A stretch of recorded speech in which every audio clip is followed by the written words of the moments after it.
आवागमन चक्र से मुक्त होने के लिए, इन दुखों से मुक्त होने के लिए समूह का समूह पाप कर्म हमें दंड देने के लिए तत्पर है। उनसे बचने के लिए पाप परमाणु बम की तरह समझो, फूटता चला जाए, ये कर्म का भोग, ये कर्म का भोग, ये जन्म जन्मांतर फैलता चला जाता है और उसको नष्ट करता जाता है।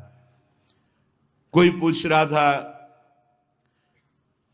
कि भाई भगवान के यहां तो बहुत नरक भोगवाएं फिर यहां जन्म दें और कष्ट दें, ऐसा एक पाप कर्म है?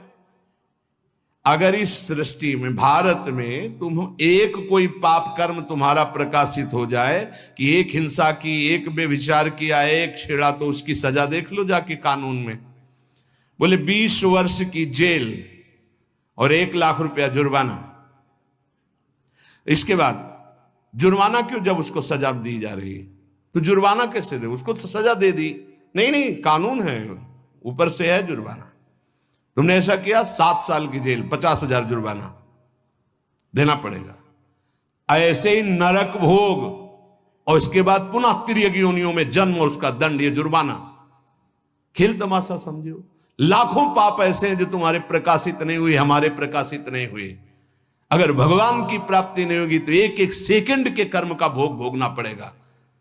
ये कब तक चलता रहेगा? जब से सृष्टि रची गई आज तक चल रहा है। तो इसलिए मुझे मनुष्य शरीर से तत्वबोध या भगवत प्राप्ति अत्यंत आवश्यक है। ये काम करने के लिए हम आए हैं। भगवत भक्तों के सानिध्य से, भगवत गुणानुवाद सुनने से ये प्रश्न ही खत्म हो जाएगा कि मुझे भगवत दर्शन क्यों करना आवश्यक है। क्योंकि अत्यंत आवश्यक है, समझ में आ जाएगा। जब तक किसी महापुरुष का दर्शन नहीं मिलता, सानिध्य नहीं मिलता, उनकी आज्ञा में नहीं रह जाता, तब तक सुख दुखमय संसार बहुत प्यारा लगता है। अगर भगवान आ जाए तो वो यही मांगेगा। अगर संतों का संग नहीं मिला कि अगर आप भगवान हो, कुछ कर सकते हो, मरना जरूरी है, तो शरीर छुटवाओ, फिर यही जन्म दे दो और फिर मैं अपने परिवार को संभालता रहूं, बार बार ऐसा करो, मुझे कोई परेशानी नहीं। ऐसी मंद मलिनता बुद्धि में छा गई है कि भगवान प्यारे नहीं लगते, संसार प्यारा लगता है। इसीलिए कह रहे, जब किसी महापुरुष का सानिध्य मिल जाएगा तो प्रश्न खत्म हो जाएगा, क्यों भगवान के दर्शन करना चाहिए। अपने स्वरूप का बोध हो जाने से तुम मानव नहीं हो, तुम स्त्री नहीं हो, तुम जड़ चैतन्य नहीं हो, तुम स्वयं वही हो जिसकी खोज कर ले जा रहे हो। ज्ञान, तुम स्वयं भगवद अंश हो, चैतन्य घन हो, सच्चिदानंदमय हो, महासुखमय हो। ये जानने के लिए मानव देह मिला। जान लो, नहीं अन्य योनियों में नहीं जान पाओगे। जान गए तो जानत तुम्हें हो जाई। क्यों नहीं जान पाते हम? क्यों नहीं जानने की इच्छा होती? क्योंकि कर्म जाल में हम फंस चुके हैं। क्या कर्म जाल है? श्री भगवान अर्जुन जी को कह रहे हैं कि जो विवेकवान होता है वो इस कर्म जाल को जानता है। कर्मणो ह्रापि बोधव्यम, बोधव्यम च विकर्मणः, अकर्मणश्च बोधव्यम, गहना कर्मणो गति। हे अर्जुन, कर्मों का तत्व जान लेना चाहिए। मकड़ी की जाल की तरह फैल करके खेलने में बड़ा अच्छा लगता है। मकड़ी उसी में खेलती, जाल फैलाती जा रही और उसी में खेलती जाती है। हम जाल फैलाते जा रहे कर्मों का और उसी में खेलते जा रहे हैं। कभी शूकर कुत्ता बनकर, कभी नाली के कीड़ा बनकर, कभी देवता बनकर, कभी मनुष्य बनकर। ये कब तक चलता रहेगा? कर्म को तत्व से जान लो, अकर्म को तत्व से जान लो और विकर्म को। 3 प्रकार बताए, कर्म, अकर्म और विकर्म। क्योंकि कर्मों को भोगना ही पड़ता है, चाहे जहां भाग के जाओ। किसी ने प्रश्न किया था कि आपने कहा देवराज इंद्र ने अहिल्या के साथ गलत व्यवहार किया, तो आपने ये नहीं बताया उसको दंड क्या मिला। क्योंकि दंड का विषय नहीं चल रहा था, विषय चल रहा था कि भोगाकर्षण कितना प्रबल होता है कि हजारों लाखों अप्सराओं का स्वामी भी, देवराज इंद्र भी, एक मुनि की कुटिया में जाता है और वहां ऐसे गंदे भाव से गौतम ऋषि का वेश धारण कर कर अहिल्या जी का तो उसको जानते हो क्या दंड मिला था? उसको 1000 भग हो जाए तुरंत साप मिला था। तुझे भग से, भग माने योनि, तुझे योनि से बहुत प्यार है, तू देवराज इंद्र है, तू जो चाहे कर सकता है, तो देख मैं अभी तुझे दंड देता हूं। गौतम ऋषि ने कहा सहस्त्र भगधारी हो जा। पूरे शरीर में हजारों योनियां हो गई और हर योनि से महान दुर्गंध। अब बैठ त्रिभुवन पति बन करके चरणों में लौट गए। 1000 योनि पूरे शरीर में, योनि योनि और दुर्गंध युक्त घृणास्पद घोर नरक, समझो घोर नरक। चरणों में गिर गए, महाराज त्रुटि हो गई, आप भगवत स्वरूप ऋषि हो, आप बड़े दयालु, बहुत विनय की। तब का भोग तब तक जब तक भगवान रामावतार में नहीं आते। जब श्री राम अवतार लेंगे तो उनके दर्शन के लिए ब्रह्मादि सब देवता उपस्थित होंगे, तू भी उपस्थित होगा, तब यही भग 1000 नेत्र रूप में परिणित हो जाएंगे। ये दंड मिला था। तो जानते हो सिंहासन में बैठने से शर्म आती थी और महल में रहते थे अमरावतीपुरी में, निकलना मुश्किल था क्योंकि 1000 भग खुला उनके शरीर में बने हुए थे। कर्मणों गहनो गति, गहन है कर्म की गति, भोगना पड़ेगा। एकमात्र श्री भगवान क्षमा कर सकते हैं, दूसरा कोई नहीं। आम त्वाम स्वरूपापेभ्यो मोक्षयिष्यामि मा शुचा। भगवान कहते हैं कर्म को जान लो, अकर्म को जान लो और विकर्म को जान लो।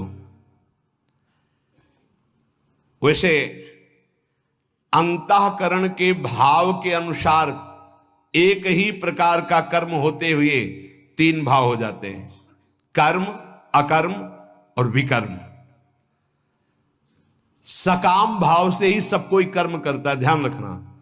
ऐसा किया जाए तो ये लाभ मिलेगा, जब अंदर ये भाव आता है उसे सकाम कहते हैं, उसी से कर्म की प्रक्रिया शुरू होती है।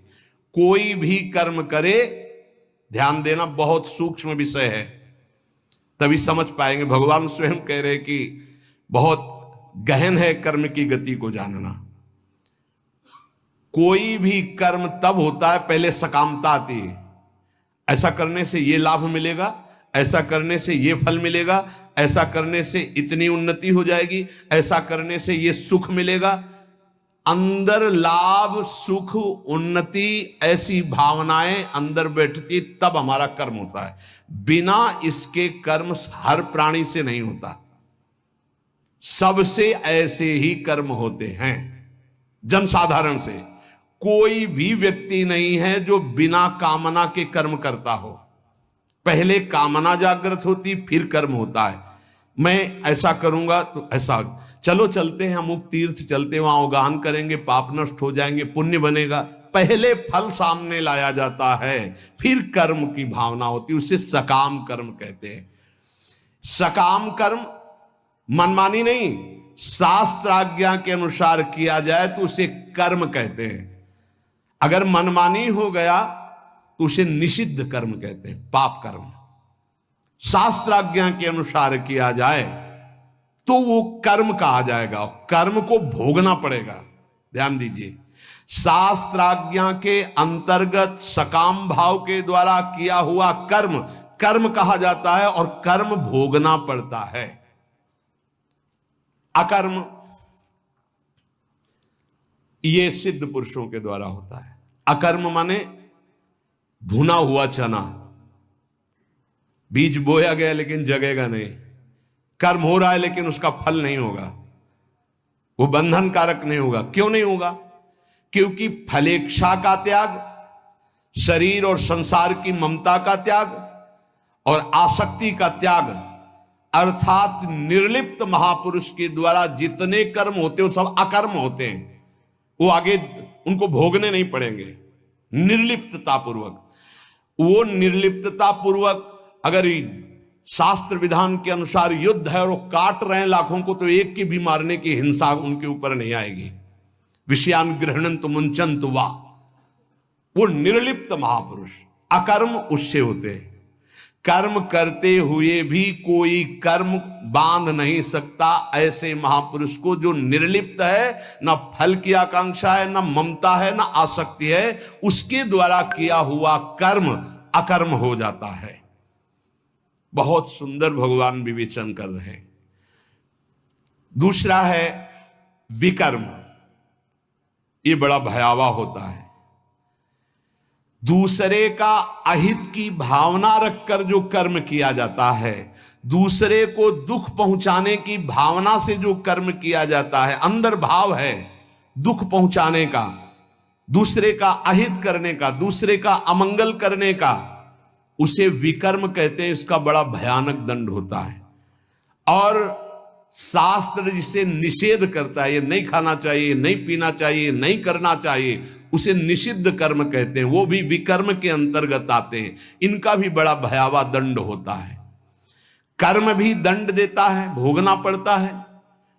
अकर्म फल रहित है, कोई भोग नहीं।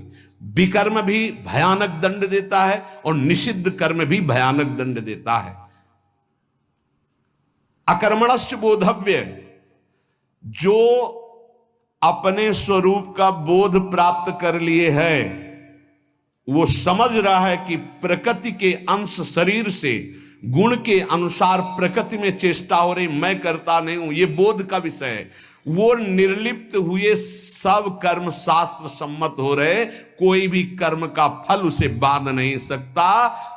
अकर्मणस्य बोधव्यम, वो अकर्म, उसके कर्म तत्काल अंतर्ध्यान होते चले जा रहे हैं, कोई फल नहीं देने वाले होंगे, चाहे शुभ हो चाहे जो भी, उसके कोई बंधन कारक नहीं, शास्त्र सम्मत, क्योंकि शुरू से अभ्यास रहा है। तो वो निर्लिप्त महापुरुष होने के कारण उसको कोई कर्म नहीं बांध सकते। केवल एक, जिसको स्वरूप बोध हो गया है, निर्लिप्त है, उसके द्वारा अकर्म होते हैं किए गए कर्म। बकाया सब कर्मों के पचड़े में शुभ अशुभ में फंस जाते और अवश्य में भोक्तव्यम कृतम कर्म शुभाशुभम। अब यहां अगर बोध संपन्न महापुरुष है तो निर्लिप्त रहता। और कल आपकी, अगर याद में हो, चर्चा में बताया था कि अगर आपकी समझ ना आती हो तो इतना समझ लीजिए कि धर्म पूर्वक सबको सुख पहुंचाने वाले कर्तव्य कर्म भगवान को अर्पित कर दे तो वो भी अकर्म हो जाएंगे। भक्ति की पद्धति ये तो सर्वाणि कर्माणि मयि सन्न्यस्य मत्पराहा अनन्ये नैव योगेन माम ध्यायन्तु उपासते। बढ़िया बात। अगर कर्म फल के बंधन से मुक्त होना चाहते हो तो अपने कर्तव्य कर्म को दूसरों की सुख की भावना से करते हुए भगवान को अर्पित कर दो, तो वो कर्म अकर्म हो जाएगा। क्योंकि जब भगवान को अर्पित कर दोगे तो तुम्हें समता में रहना पड़ेगा। जय पराजय, लाभ हानि, दुख सुख में समान भाव जैसा भगवान करे, भगवान के आश्रित। और या फिर आत्म तत्व का बोध हो जाने पर निर्लिप्त हुए महापुरुष के द्वारा जो शरीर से कर्म होते हैं वो अकर्म हो जाते हैं। ये अकर्मणस्य बोधव्यम, ये अकर्म का ज्ञान है। बोधव्यम च विकर्मणः, कामना जब उपासक के अंदर होती है तो ना चाहते हुए भी उससे पाप कर्म हो जाता है। ये कामना, काम बड़ा शत्रु है, इसीलिए उन्नति नहीं हो पाती अध्यात्म में। और जो संसार में, उनको तो पता ही नहीं कि मैं पाप कर रहा हूं, वो और खुश होते हैं कि आज हमने ये भोग लिया, आज हमने ये छल कर लिया, आज हमने ये कपट कर लिया। कामना से कर्म होते हैं, कामना जितनी बढ़ती जाती है पाप कर्म उतना ही बढ़ते जाते हैं। शास्त्र के विरुद्ध मनमानी आचरण में पाप ही होता है। शब्द याद कर लो, शास्त्राज्ञा के विरुद्ध मनमानी आचरण में सदैव पाप ही होता है। ये विकर्म बड़ा भयावह होता है और ये भारी दंड देता है, और ये कभी नष्ट नहीं होता। नष्ट तो भगवान कर सकते हैं केवल। ये आकाश में छाया हुआ शत्रु समझो, जिस समय इसका समय आएगा उसी समय भयानक घटना रूप बन जाएगा, ये रोग रूप बन जाएगा। किसी की भी बुद्धि में बैठकर आपका अहित करो, बड़ा विचित्र स्वरूप है। विकर्म से बचना है तो काम, कामना, वासना मन ते अति कर दूर। राधा राधा राधा, पर है बहुत कठिन, बहुत कठिन है। कामना के त्याग के बिना ये निषिद्ध कर्म, पाप कर्म, विकर्म, इससे बचा नहीं जा सकता। कहनो कर्मणो गति, कर्म की बड़ी गहन गति है। कौन सा कर्म बांधने वाला है, कौन सा कर्म मुक्त करने वाला है, इसका निर्णय करने में सब समर्थ नहीं है। जो भगवान में चित्त जोड़े हुए या स्वरूप बोध है, वही उन्हीं के द्वारा निर्णय माना जा सकता है। ये बड़े बड़े विद्वानों में भी गलती हो जाएगी निर्णय करने में। निर्णय में दो ही समर्थ हैं, या तो भगवत प्रेमी महात्मा या ब्रह्मबोध संपन्न ब्रह्म ऋषि। कर्म क्या है समझ गए? कोई भी कर्म करने के पहले जो फल आकांक्षा से प्रेरित होकर शास्त्र सम्मत किया जाता है उसे कर्म कहते हैं। अकर्म क्या है? जो तत्वबोध प्राप्त महापुरुष हैं, निर्लिप्त हैं, ममता रहित हैं, आसक्ति रहित हैं, उनके द्वारा हुआ कर्म अकर्म हो जाता है। वो फल नहीं देगा, वो बांधने वाला नहीं। विकर्म क्या है? जो कामना बढ़ी हुई मनमानी पापाचरण है उसे विकर्म कहते हैं, और ये बहुत भयावह है, ये दुर्गति का कारण है। इसी से नाना प्रकार के दुख भोगने पड़ते हैं।